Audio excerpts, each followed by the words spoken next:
नमस्कार, सादर अभिवादन। नेपालको प्रशासनिक संस्कृति विक्रम सम्वत 937 1826 नामक कृतिबारे छोटो पृष्ठभूमि प्रस्तुत गर्न उपस्थित भएको छु। नेपालको इतिहास र संस्कृति मेरो गहिरो अभिरुचिको विषय हो। मलाई यो मिठो र प्रिय लाग्दछ। यो विषयको पठन पाठन भन्ने मेरो पेशा होइन, तापनि यसको अध्ययनलाई मैले आफ्नै रूपले अगाडि बढाउँदै लगाएँ।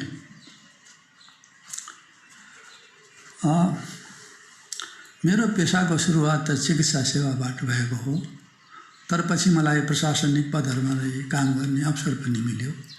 प्रशासनिक पदहरूमा रही काम गर्दा भने नेपालको विगतको प्रशासन कस्तो हुँदो भन्ने जिज्ञासा बढ्दै गयो र यो कृतिको सूत्रपात यसै बिन्दुबाट सुरु भएको हो। लिच्छवी काल, मल्लकाल र शाहकालको प्रशासनिक इतिहासलाई सरसरी निहाल्दा मल्लकालिक नेपालको प्रशासनका केही पक्ष भन्ने सानो पुस्तिका र लुम्बिनी बौद्ध विश्वविद्यालयका उपकुलपति प्राडा तुलसीराम वैद्य र भद्ररत्न बज्राचार्यको मल्लकालिक नेपालको प्रशासनिक संस्कृति नामक पुस्तकको अतिरिक्त पत्र पत्रिकाहरूमा प्रकाशित केही लेख बाहेक अरू ठोस कृतिहरूको सर्वथा अभावै पाइयो। त्यसैले यस अवधिको प्रशासनिक इतिहास लेखनमै केन्द्रित भएर अध्ययनलाई अगाडि बढाउने कार्य भयो।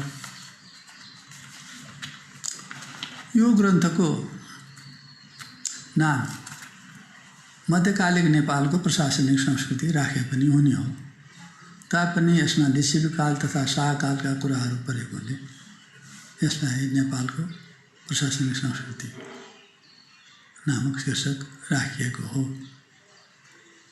यस ग्रन्थमा जम्मा 12वटा परिच्छेद छन्।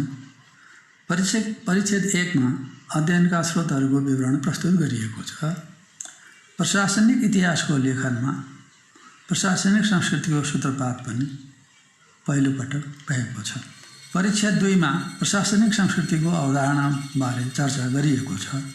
प्रशासनिक इतिहासको लेखनमा प्रशासनिक संस्कृतिको सूत्रपात पनि पहिलोपटक भएको छ।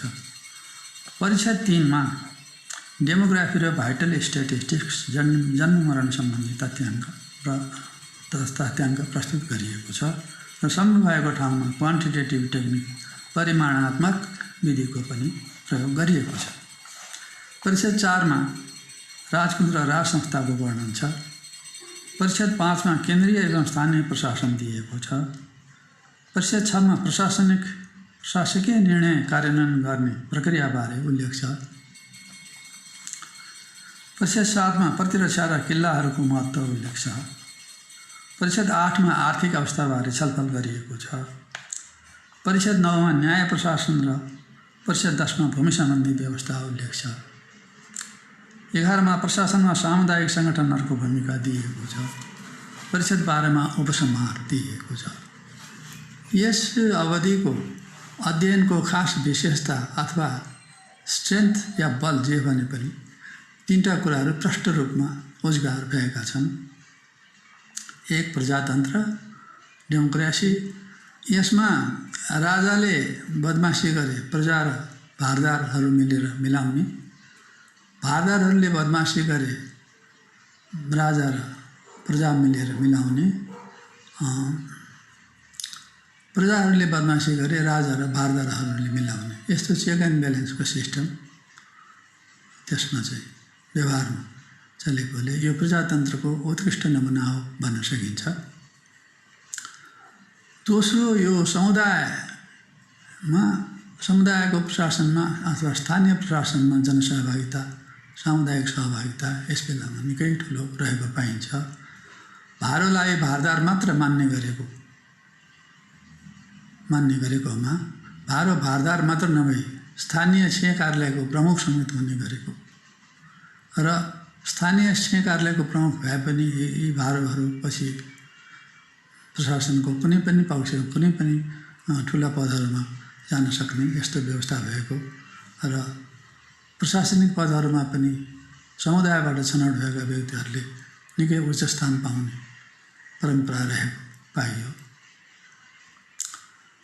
र भूमि सम्बन्धी व्यवस्थाको कुरा गर्दा त्यस बेलाको भूमि व्यवस्थामा प्रत्येक जमिनको वर्गीकरण, त्यसको नाम र त्यस ठाउँमा जाने चाहिँ एक बाटो, जस्तो उदाहरणको लागि फुलबारी भन्नु पर्यो भने केवा बाटिका भन्ने, धानखेत भन्नु पर्यो भने पु भन्ने, घर भत्किएको खाली जमिनलाई पाताल भूमि भन्ने, अनि घर बनाउने ठाउँलाई खाँ भन्ने, यस्तो किसिमको जमिनको वर्गीकरण अरू पनि छ। वर्गीकरण राम्रोसित गरिएको र जमिनको प्रत्येक प्लटको नाम पनि भएकोले त्यो बेलाको भूमि व्यवस्था निकै चाहिँ बलियो रहेको पाइएको छ। अब पछि यहाँहरूको कुनै प्रश्न छ भने यसको उत्तर दिने अभिलाषा राख्दै बिदा हुन्छु। धन्यवाद, नमस्कार।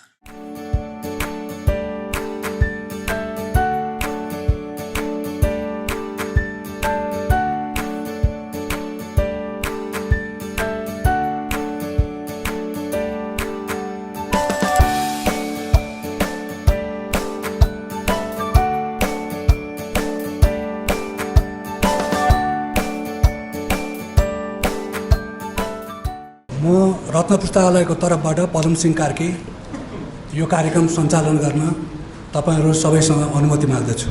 प्रमुख अतिथि हाम्रा पूर्व राष्ट्रपति डाक्टर रामवरण यादवज्यू हुनुहुन्छ, जसले गणतन्त्रको इतिहास रच्यो। हामीले एक किसिमले इतिहास पुरुष भन्दा पनि हुन्छ।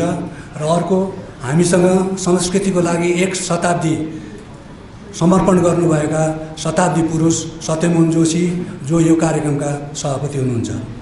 त्यसपछि म यहाँ देखिरहेको छु बानेश्वरको रत्न पुस्तकालयको र लेखकको धेरै दूरी छैन, 100-200 मिटरको घरको दूरी छ। उहाँका छरछिमेकका सबै आज यतै बानेश्वर नै यता उल्टिरहेको देखिरहेको छु। त्यसै गरी सायद हाम्रो समाजसेवी चिकित्सा भनेर चिने हामीले पहिले बच्चा हुँदाखेरि भाइको हिसाबले, त्यही भएर होला आज डाक्टर साहबहरू पनि, वरिष्ठ डाक्टर साहबहरू पनि थुप्रो यो कार्यक्रममा रत्न पुस्तकालयले देख्न पाएको छ। म अब आसन ग्रहणको कार्यक्रममा जान्छु। सर्वप्रथम प्रमुख अतिथि पूर्व राष्ट्रपति महामहिम डाक्टर श्री रामवरण यादवज्यूलाई आसन ग्रहण गरिदिनु हुन म हार्दिक अनुरोध गर्दछु। त्यसपछि वरिष्ठ संस्कृतिविद श्री सत्यमोहन जोशीज्यूलाई सभापतिको आसन ग्रहण गरिदिनु हुन अनुरोध गर्दछु।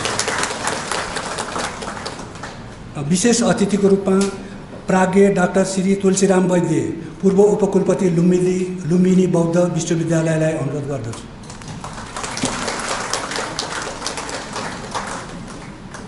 त्यसपछि यो पुस्तकका समीक्षक प्राज्ञ राष्ट्रिय प्रज्ञा प्रतिष्ठान दिनेश राज पन्तज्यूलाई अनुरोध गर्दछु।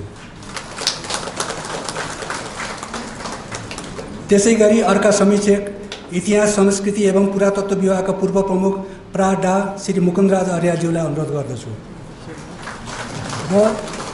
र अन्त्यमा last but not least doctor Mrigendra Raj Pandey, ज्यादै सिनियर डाक्टर संस्थापक मृगेन्द्र सम्झना चिकित्सा विधिलाई अनुरोध गर्दछु। म यसपछि रत्न पुस्तकालयका अध्यक्ष श्री शशि विक्रम राणाज्यूलाई आफ्नो स्वागत मन्तव्य व्यक्त गरिदिनु हुन हार्दिक अनुरोध गर्छु। यस कार्यक्रमका सभापति शताब्दी पुरुष वरिष्ठ संस्कृतिविद तथा यस पुस्तकालयका मानार्थ सदस्य श्री सत्यमोहन जोशीज्यू, यस कार्यक्रमका प्रमुख अतिथि महामहिम पूर्व राष्ट्रपति डाक्टर रामवरण यादवज्यू, साहित्य प्रेमी महानुभावहरू, पुस्तकालयका आजीवन सदस्यहरू तथा शुभेच्छकहरू, पत्रकार साथीहरू, सुरक्षाकर्मीहरूमा सादर अभिवादन टक्राउँदछु। यस पुस्तकालयका आजीवन सदस्य डाक्टर जनार्दन राज लामिछानेज्यूद्वारा लिखित नेपालको प्रशासनिक संस्कृति नामक ग्रन्थको लोकार्पण कार्यक्रममा हाम्रो निमन्त्रणालाई स्वीकार गरी पाल्नु भएकोमा हार्दिक स्वागत गर्दछु। बानेश्वरी स्थित यस रत्न पुस्तकालयले पुस्तक लोकार्पण कार्यक्रम सञ्चालन गर्न पाएकोमा पुस्तकालय परिवार लेखकप्रति आभार व्यक्त गर्न चाहन्छ। नेपाली साहित्यिक जगतमा यस पुस्तकालयको गरिमामय स्थान रहेको बेहोरा अवगत गराउन चाहन्छु। यस पुस्तकालयले 2071 साल दश पूजाको दिन आजका प्रमुख अतिथि तत्कालीन सम्माननीय राष्ट्रपति डाक्टर रामवरण यादवज्यूबाट कवि स्वर्गीय भूपी श्रेष्ठन, साहित्यकार स्वर्गीय विष्णुदेवी वाइबा पारिजात र नाटककार स्वर्गीय कलमासिंह सुवारको शालिग अनावरण गर्नुभएको र राष्ट्रकवि श्री माधवप्रसाद घिमिरे, वरिष्ठ संस्कृतविद सत्यमोहन जोशीज्यू, वरिष्ठ पत्रकार तथा साहित्यकार मदनमणि दीक्षितज्यू तथा कोषकार श्री प्रशान्त कुमार शर्मा नेपाललाई रत्न पुस्तकालयको माननीय सदस्य प्रदान गर्नुभएको पनि म स्मरण गर्न चाहन्छु। यस पुस्तकका लेखक जनार्दन लामिछानेज्यूले पुस्तकालयप्रति स्थापनाकालदेखि नै सक्रिय योगदान पुर्याउँदै आउनुभएको छ। उहाँको आगामी दिन सुखद र सक्रिय होस् भनी शुभकामना व्यक्त गर्दछु। धन्यवाद। धन्यवाद अध्यक्षज्यू। म अब नेपाल राष्ट्रको एकछिन उभिएर नेपाल राष्ट्रको सामूहिक रूपमा स्तुति गाउनको लागि सबैलाई अनुरोध गर्दछु।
अब म हाम्रो स्वागत गर्ने अतिथिहरूलाई स्वागत गर्ने कार्यक्रम छ र हामी खाजा लाएर छोटकरीमा स्वागत गर्छौँ। त्यसको लागि बहिनी प्रशंसा र गरिमा र अरू अन्य बहिनीहरूसहितलाई प्रमुख अतिथि लगायत सबै अतिथिहरूलाई खाजा लगाइदिनु हुन अनुरोध गर्दछु।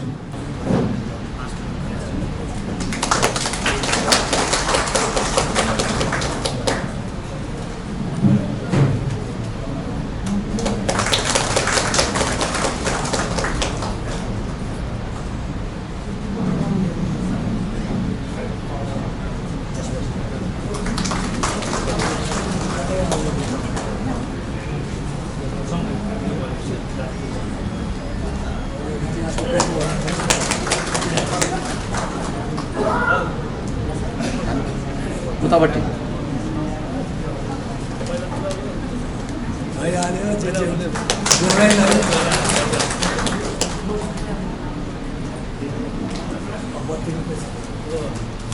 दुईटा प्रोसेस छ। एउटा दीप प्रज्वलन गरेर कार्यक्रमको उद्घाटन गर्ने र दोस्रो चाहिने पुस्तकको लोकार्पण गर्ने दोस्रो परिच्छेदमा।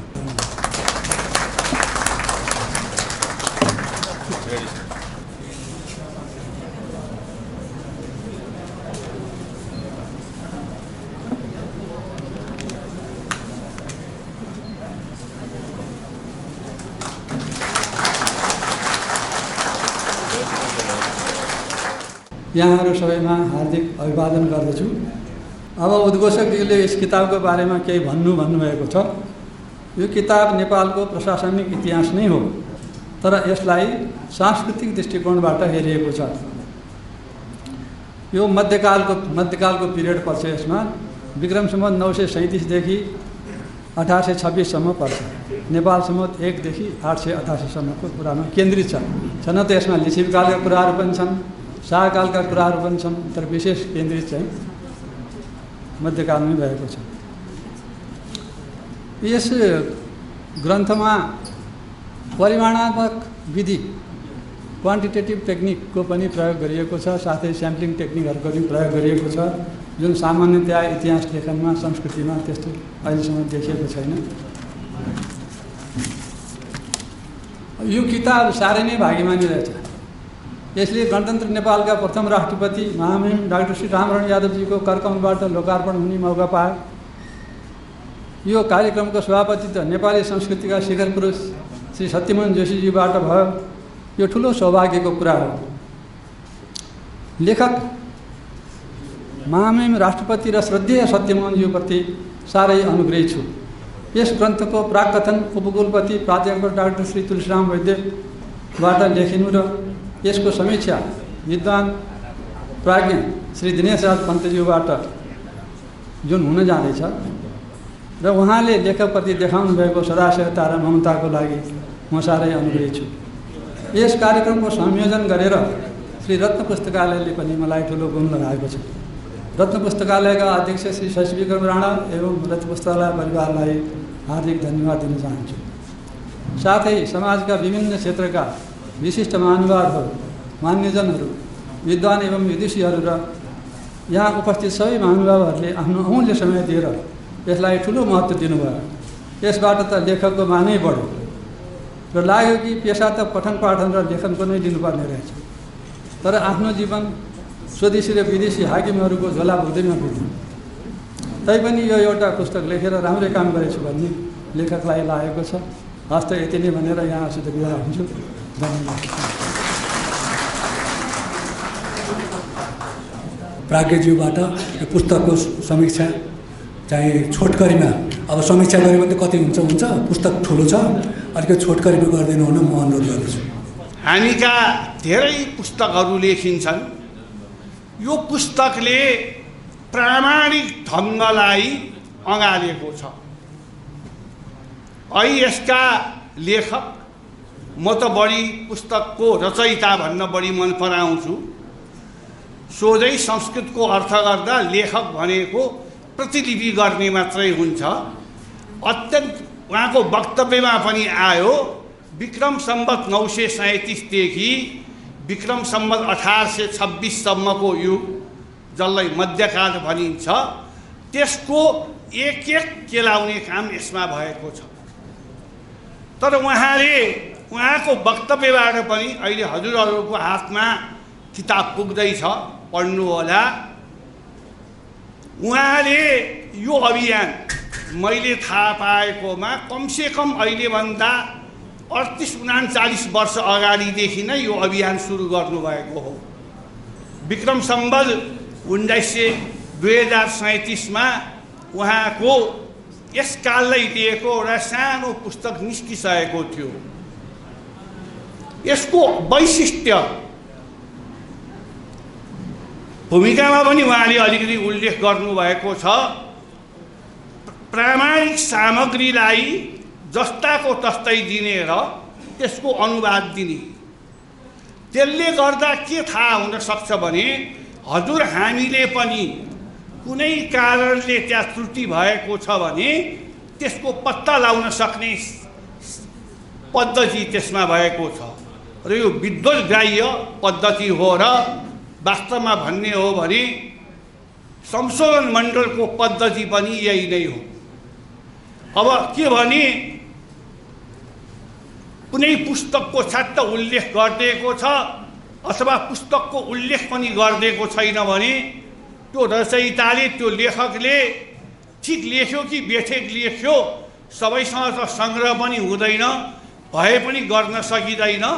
त्यो पद्धतिबाट एकदम दूर रहेर यो पुस्तक तयार गरिएको छ।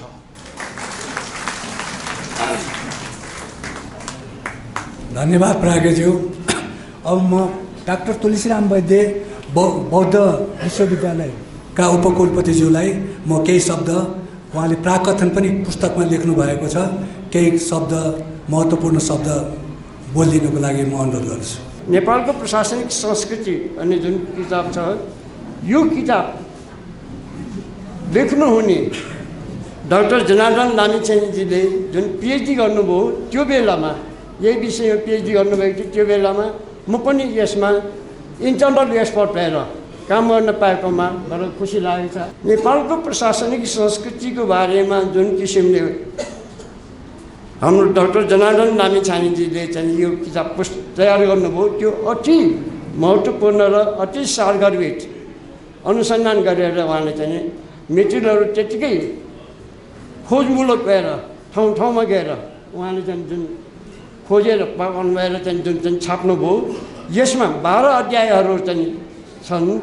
तिनीहरूमा कयौँ कुराहरू यस्ता कुराहरू छन् जुन चाहिँ पछिको लागि पनि कयौँ शोधार्थीहरूको लागि रिसर्चरहरूको लागि अति महत्त्वपूर्ण इन्फर्मेसन यसमा हामी पाउन सक्छौँ।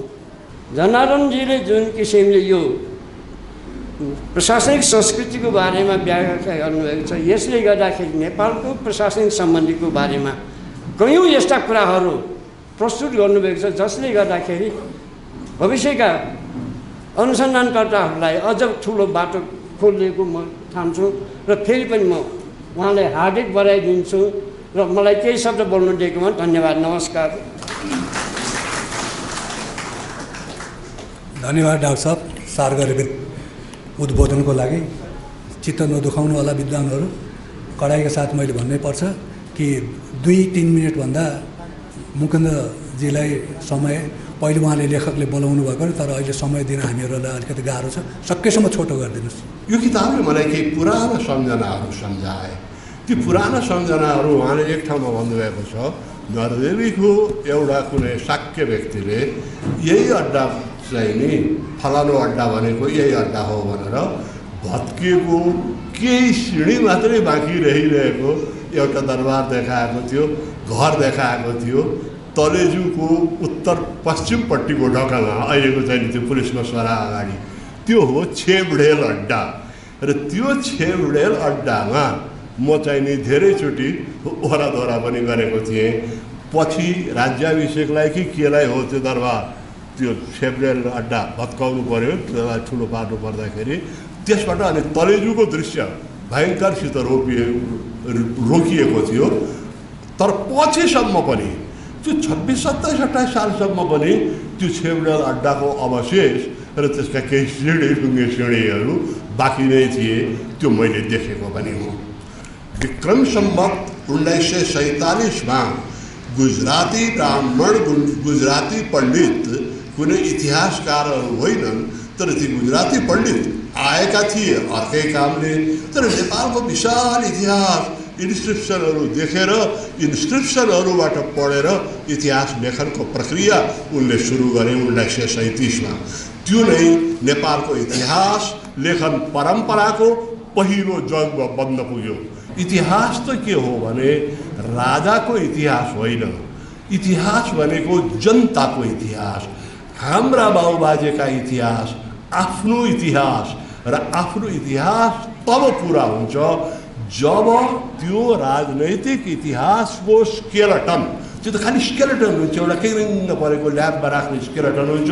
त्यो स्केलेटनमा हाड, मासु, छाला, रगत, नसाहरू हालेर छालाले त्यसलाई सबै पुरिदिएपछि एउटा पूर्ण आकार बन्छ अनि इतिहास बन्छ। डाक्टर मृगेन्द्र राज पाण्डे, ज्यादै सिनियर डाक्टर संस्थापक मृगेन्द्र सम्झना चिकित्सा गुटीलाई केही शब्द, महत्त्वपूर्ण शब्द बोलिदिनुको लागि म अनुरोध गर्छु। मेरो चेला पनि हो, कसरी चेला हुनुको, म कलकत्ताबाट पास गरेर त्यहाँ पनि म पढाउने बोल्ने गर्थेँ। रघुवर वैद्यले के भन्नुभयो भने यहाँ एउटा हेल्थ एसिस्टेन्ट ट्रेनिङ स्कुल हामीले खोलेका छौँ, अङ्ग्रेज टिचर राखेको छ, त्यसले हामीलाई पेलेर हैरान गर्यो, हेप्यो तपाईँ जागिदिनुहोस् त्यहाँ भन्यो। अनि त्यहाँ म गएर पढाएँ, 2 वर्ष बेसरी पढाएपछि राम्रै भयो होला। त्यहाँ नै मैले जनार्दनजीलाई भेटेको, असल एकदम सहनशील, सब गुण पनि छ, यो पनि छ, यो पनि छ। त्यो मान्छेलाई मैले त्यो बेलामा भेटेँ, हेर्नुहोस् है त। अब त्यसपछि चाहिँ अब यही सम्बन्धमा अलिकति भनौँ, त्यो पढाउनेमा मैले कलकत्तामा पनि म निकै पढाउँथेँ। यहाँ आएपछि कता यो मेडिकल कलेजहरूमा ज्यादै नै व्यापारीकरण भयो क्या। शिक्षामा व्यापार गर्नु हुँदैन भन्ने मेरो सिद्धान्त। महापढ्ने द्वन्द्वमा के गर्ने भन्दाखेरि ल केही लागेन भन्दाखेरि मैले चाहिँ अब के गर्ने त। त्यसैले अहिले आएर देख्छु कि मैले अहिले पनि खिन्न लाग्छ, 86 वर्ष भइसकेँ, मैले सबलाई पढाइदिए अझ कतिजनालाई पढाउँथ्यो होला राम्रोसँग भन्दाखेरि अहिले जनार्दन जस्ता मान्छेहरूले 101 भएर देख्दाखेरि मलाई सन्तोष लाग्छ। त्यही हेल्थ एसिस्टेन्ट ट्रेनिङ स्कुलबाट, अरू पनि अर्जुन कार्की यस्ता दिग्गजहरू त्यही हेल्थ एसिस्टेन्ट ट्रेनिङ स्कुलबाट नै बाटो। त्यो बेलामा त्यत्रो पैसा, बिजनेस, व्यापार, झगडा यो के भेटिएन।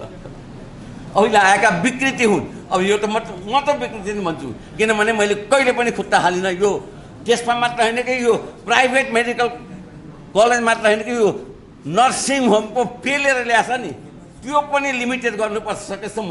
अब के गर्ने, अब जसलाई जे परे पनि कहाँ जाने भनेपछि नर्सिङ होममै भन्छन्। माई गुडनेस, यो शिक्षा र स्वास्थ्य भनेको त्यो चाहिँ व्यापार गर्ने सब्जेक्ट होइन बाबा, त्यो त होइन नि, त्यो त सेवा गर्ने भन्ने हो।